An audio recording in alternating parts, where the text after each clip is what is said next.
कथा भगवान श्री कृष्ण ने कहा जो अज्ञानी भक्तों को ज्ञान का मार्ग नहीं दिखाते। राधे राधे। जैसा मैं तुम्हें नीतू पांडे यूट्यूब चैनल पर सबका स्वागत करते हैं। इस प्रसंग का वर्णन श्रीमद् भगवद गीता मिलता है। भगवान श्री कृष्ण आज समझाना चाहते हैं कि हे अर्जुन, देखो, जो व्यक्ति ज्ञानी होता है उसका कर्तव्य है कि लोगों में ज्ञान का प्रचार और प्रसार करे, अज्ञानता को दूर करे, क्योंकि अज्ञानता ही अंधकार की जननी है।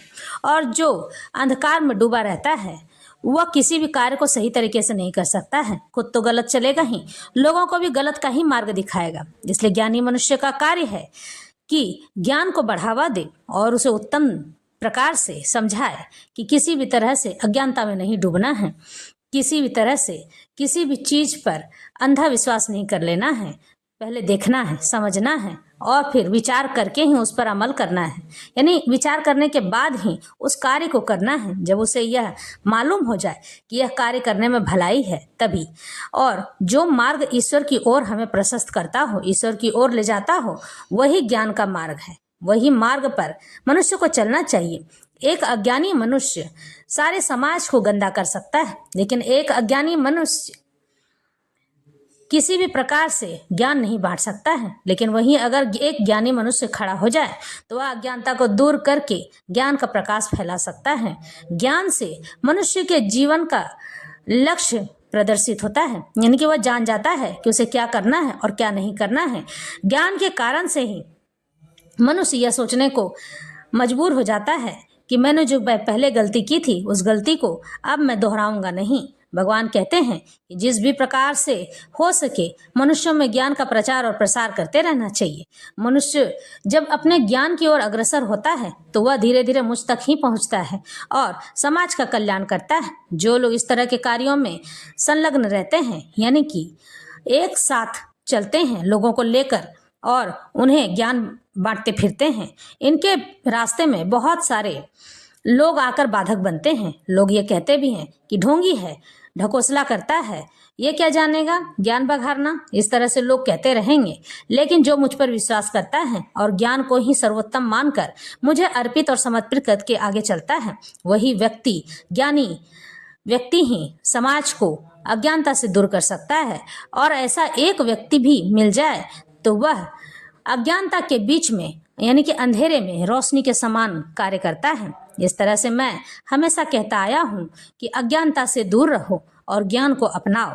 लेकिन ज्ञान ऐसे लोगों को नहीं देना चाहिए कि जो कि अज्ञानता में डूबे रहने के बाद आपके ज्ञान को लेकर उसका विनाश निश्चित कर दे। क्योंकि जो उसने आपसे सीखा है उसे तोड़कर, मरोड़कर और किसी भी प्रकार से उसे उल्टा पुल्टा बताकर लोगों में वह बात का प्रचार और प्रसार करे कि फलाने ने ऐसा कहा था। लेकिन ऐसा नहीं है। ज्ञान उसी को देना चाहिए जो आपके ज्ञान को सुनना और समझना चाहता है। ज्ञान उसी व्यक्ति के साथ साझा करना चाहिए जो कि आपके बातों को अन्यथा ना ले, समझे, जाने। ज्ञान एक ऐसा चीज है कि आपको किसी भी मनुष्य में, किसी भी जीव जंतु में, 84 लाख प्राणियों में छोटा और बड़ा का भेद नहीं कराता है। वह आपको सिखाता है कि ज्ञान होने के बाद मनुष्य किसी भी प्रकार से, किसी भी तरह से किसी भी मनुष्य को, किसी भी जीव जंतु को एक ही नज़र से देखता है। क्यों? क्योंकि सभी के अंदर हमारे पर ब्रह्म परमात्मा की आत्मा बसी होती है। और उसमें जब भगवान की आत्मा है, इसका मतलब वह मनुष्य, वह जीव जंतु प्राणी जो भी है, जैसा भी है, चाहे वो गंदा है, अच्छा है, वह पर ब्रह्म परमात्मा का ही अंश है। हमें यही सोचकर चलना चाहिए और इसी तरह से हमें अपने जीवन में एक लक्ष्य बनाकर साधना चाहिए कि खुद भी ज्ञान का प्रकाश अपने अंदर भर कर रखना है और सामने वाले को भी ज्ञान देना है। लेकिन ऐसे लोग को ज्ञान कभी नहीं बांटना चाहिए कि जो लोग कहते हैं कि मूर्खों को अगर ज्ञान दे दिया जाए तो वह उस ज्ञान का उपयोग नहीं करता है और ना ही दुरुपयोग करता है, बल्कि वह उस ज्ञान को ऐसे बातों में उलझा कर रख देगा, ऐसे लोगों को परोस कर बताएगा कि आपका ज्ञान धरा का धरा रह जाएगा और वह अज्ञानता फैलती चली जाएगी। इसलिए मूर्खों को ज्ञान कभी नहीं देना चाहिए। मूर्ख तो मूर्ख ही होता है। उसे जितना भी अच्छा राह दिखाओगे वो उसी राह पे चलेगा जिस रास्ते पे जाने के लिए उसे मना किया गया है। मूर्ख व्यक्ति कभी भी किसी का भला नहीं कर सकता है। वैसे हमारे जीवन में खान पान का बड़ा महत्व है। जैसा अन्न खाओगे वैसा बनेगा मन। अगर आपको पूर्ण रूप से ज्ञान चाहिए तो आप अपने रहने, यानी कि कपड़े पहनने का तरीका, ज्ञान, भोजन करने का तरीका और उठने का, बैठने का, अपने जीवन में व्यवहार शैली बनाने का, यही ज्ञान है। इन सब तरीकों को अपनाकर मनुष्य ज्ञान की ओर अग्रसर हो सकता है। ईश्वर परम पिता परमात्मा की ओर हमेशा आगे बढ़ सकता है, लोगों को उन तक पहुंचने का मार्ग बता सकता है। ऐसा कोई जरूरी नहीं है कि केवल एक ब्राह्मण ही सबको ज्ञान दे सकता है। ज्ञान कोई भी दे सकता है, लेकिन मैं आपको बता दूं, व्यासपीठ पर बैठने का अधिकारी केवल और केवल ब्राह्मण होता है, जो कि सभी शास्त्रों का ज्ञाता हो, जो कि आपको ईश्वर की ओर अग्रसर करता हो। ब्राह्मण किसी भी प्रकार का हो सकता है और किसी भी उम्र का हो सकता है। ब्राह्मण को कभी भी बल से नहीं जीता जा सकता है, छल से तो बिल्कुल भी नहीं जीता जा सकता है, और उन्हें ज्ञान से भी नहीं जीता जा सकता है। अगर ब्राह्मण को जीतना हो तो केवल और केवल उनके चरण दबाकर, उनसे मोह माया बांधकर और प्रेम करके ही जीता जा सकता है। यानी सब बातों की एक बात, आप जब ब्राह्मण की बहुत तत्पर रूप से सेवा करेंगे तो वह आपके अधीन हो जाएंगे, और ब्राह्मण को इसी तरह से जीता जा सकता है, किसी भी ब्राह्मण को, क्योंकि इनमें भगवान के ही गुण विद्यमान होते हैं। ब्राह्मण कहते हैं कि बहुत अकड़ू होते हैं, वो इसलिए होते हैं क्योंकि ब्राह्मण के अंदर इतनी क्षमता होती है कि वह ईश्वर को भी झुकाने की क्षमता रखता है और ईश्वर से मिलने और मिलाने की भी क्षमता रखता है। इसलिए ब्राह्मण इतना ही सर्वश्रेष्ठ और सर्वोपरि माने जाते हैं। हर कोई ब्राह्मण नहीं बन सकता है। कहते हैं जन्मों जन्मों की तपस्या लेकर मनुष्य ब्राह्मण का पद प्राप्त करता है, तब जाके उसे ब्राह्मण की पदवी मिलती है। लेकिन मनुष्य ऐसे गति में डूबता जा रहा है कि ब्राह्मण के पद को वह नष्ट करता चला जाता है। उसे तो माया ने ऐसा घेर रखा है कि उसे ये मालूम भी नहीं है कि कितने जन्मों की तपस्या के बाद उसे ब्राह्मण का पद प्राप्त हुआ है, और वह दूसरों की निंदा करने में, चुगली करने में और दूसरों के साथ दुर्व्यवहार करने में, गलत भोजन करने में और गलत सुनने में, कहने में, गलत व्यवहार करने में लगा हुआ है, जो कि अपने आप को नष्ट करने के लिए बहुत है। ब्राह्मण अगर आज नष्ट हो गया तो हमारे पृथ्वी से शास्त्र नष्ट हो जाएंगे, और ये अटल सच है कि इस पृथ्वी पर फिर ज्ञान का प्रकाश कभी नहीं फैल पाएगा। और आज ब्राह्मण को इकट्ठा होकर एक होने की आवश्यकता है, लेकिन हमारी विडंबना तो देखो, यह कलयुग क्या बढ़ने लगा। ब्राह्मण ही एक दूसरे के विरोधी हो गए, वो तो एक दूसरे को देखना नहीं चाहते हैं। हर ब्राह्मण सोचता है कि मैं सबसे ज़्यादा ज्ञानवान हूँ। ज्ञान का अर्थ ही यही होता है कि आपके अंदर से अहंकार, काम, क्रोध, लोभ और मोह मिट जाए।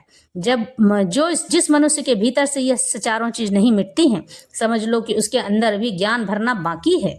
और जो ये चीज मिट जाती हैं तो कहते हैं ना कि लदा हुआ पेड़, यानी फल से लदा हुआ पेड़ हमेशा झुका हुआ रहता है। उसी तरह से जिस व्यक्ति के अंदर ज्ञान होता है वह सदा सर्वदा झुका हुआ होता है, प्रेम से लबालब रहता है। वो अपने आप को कभी सिद्ध करने की कोशिश नहीं करता है, क्योंकि उसे मालूम है कि मैं जानता हूँ और मुझ पर परमेश्वर की कृपा है। जिसके ऊपर परमेश्वर की कृपा होती है तो भगवान उसे ज्ञान स्वतः प्रदान करते हैं। उसको किसी के ज्ञान की, बाहरी ज्ञान की आवश्यकता नहीं होती है। इस संसार में बहुत तरह के लोग मिलते हैं और बहुत तरह के लोग मिलने के कारण से बहुत तरह की बातें होती हैं, बहुत तरह के ज्ञान लोग बांटते हैं।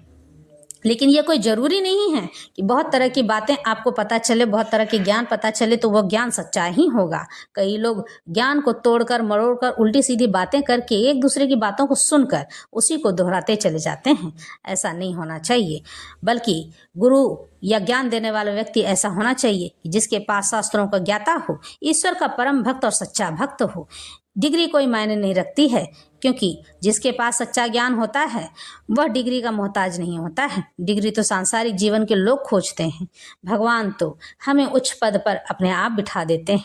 इस तरह से सक्ता कर्मण्य विद्वांसो यथा कुर्वन्ति भारत कुर्याद्वि द्वांस्त था सक्त की सुरलोक संग्रहम। जिस प्रकार अज्ञानी जन फल की आसक्ति से कार्य करते हैं, उसी तरह विद्वान जनों को चाहिए कि वे लोगों को उचित पथ पर ले जाने के लिए अनासक्त रहकर कार्य करें, यानी कि उससे मोह ना बांधे। एक कृष्ण भक्ति वाला मनुष्य तथा एक कृष्ण भक्तिहीन वाला मनुष्य, व्यक्ति में केवल इच्छाओं का भेद होता है। कृष्ण भक्ति में लगा हुआ व्यक्ति कभी ऐसा कोई कार्य नहीं करता है जो कृष्ण भक्त के विकास में सहायक न हो सके। यहाँ तक कि वह उस अज्ञानी पुरुष की तरह कर्म कर सकता है जो भौतिक कार्यों में अत्यधिक आसक्त रहता है। यानी कि संलग्न रहता है, हर घड़ी यह चाहता है कि मैं उस काम को करता रहूं, उससे प्रेम करता है, किंतु इनमें से एक ऐसे कार्य अपनी इंद्रिय तृप्ति के लिए करता है, जबकि दूसरा कृष्ण की तुष्टि के लिए, यानी कि भगवान को प्रसन्न करने के लिए करता है। इसलिए कृष्ण भक्ति में व्यक्ति को चाहिए कि वह लोगों को यह प्रदर्शित करे कि किस तरह कार्य किया जाता है और किस तरह कर्म फलों को कृष्ण भक्ति में कार्यों के लिए नियोजित किया जाता है। न बुद्धि भेदम जनयेद ज्ञानम कर्म संगीनाम जोश येत्स वर्क मारणी विद्वान्युक्त समाचरण। विद्वान व्यक्ति को चाहिए कि वह सकाम कर्मों में आसक्त अज्ञानी पुरुषों को कर्म करने से रोके नहीं, ताकि उनके मन विचलित ना हो, बल्कि भक्ति भाव से कर्म करते हुए वह उन्हें सभी प्रकार के कार्यों में लगाए, जिससे कृष्ण भक्ति का क्रमिक विकास हो, यानी कि लोग कृष्ण भक्ति की ओर आगे बढ़ें और ईश्वर को ही अपना सब कुछ माने। वैदेश्व सवैर हमेव वेदा, यह सिद्धांत संपूर्ण वैदिक अनुष्ठानों की पराकाष्ठा है।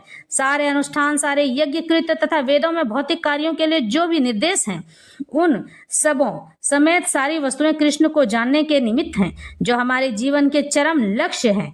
लेकिन चूंकि बद्ध जीव मनुष्य इंद्रिय तृप्ति के अतिरिक्त और कुछ नहीं जानते हैं, अतः वे वेदों का अध्ययन इसी दृष्टि से करते हैं।